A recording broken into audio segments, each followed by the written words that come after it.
Zee मराठीने तब्बल 2 वर्षापूर्वी इच्छाधारी नागिन या मालिकेची घोषणा केली होती.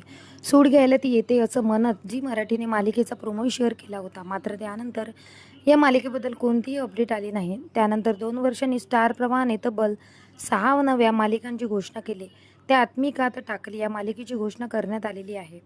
ही मालिका देखील इच्छाधारी नागिनच्या सूडावर आधारित आहे. त्यानंतर झी मराठी पुन्हा एकदा जोर लावत त्यांची मालिका आधी सुरू करण्यासाठी या मालिकेचं शूटिंग सुरू केलं आणि मालिकेतील मुख्य नायिकेचा चेहराही दाखवण्यात आला. त्यामुळे स्टार प्रवाहावरील मालिकेत कोण मुख्य भूमिका साकारणार याची चर्चा सध्या सुरू झालेली आहे.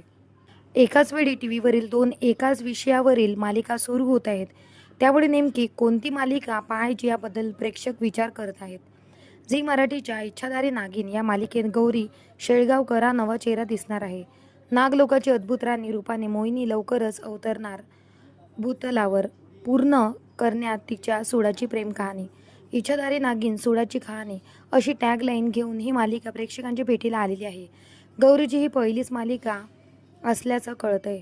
याआधी तिनं दंगल टीव्हीवरील सफल होगी तेरी आराधना, सन टीव्हीवरील प्रथारो की ओडे चुनरी बिंदनी यांसारख्या मालिकांमध्ये काम केलेलं आहे. आता स्टार प्रवाहाची नागिन कोण याबद्दल प्रेक्षक मात्र विचार करत आहेत. त्यासाठी 4 अभिनेत्रींची नावं चर्चेत आलेली आहे. यामध्ये रेवती भिडे, ऋता दुर्गुडे, शिवानी सुर्वे, ईशा केसकर या नावांची चर्चा आलेली आहे. शिवाय गौरी नलावडे, सुरुची अदारकर, सायली संजीव, तेजस्वी प्रकाश अशा अभिनेत्रींचीही नावं सुचवली जात आहे. नुकतंच या अभिनेत्रीचं नवीन पोस्टर प्रदर्शित झालंय. ते पाहून प्रेक्षकांना आता ही अभिनेत्री नेमकी कोण आहे ही जाणून घेण्याची उत्सुकता लागलेली आहे. तर तुम्ही सुद्धा तेवढेच उत्सुक आहात का? आणि मी का आता टाकली व नागिन यापैकी कोणती सिरियल तुम्ही पाहणार? आम्हाला कमेंट करून नक्की सांगा. भेटूपर्यंत धन्यवाद.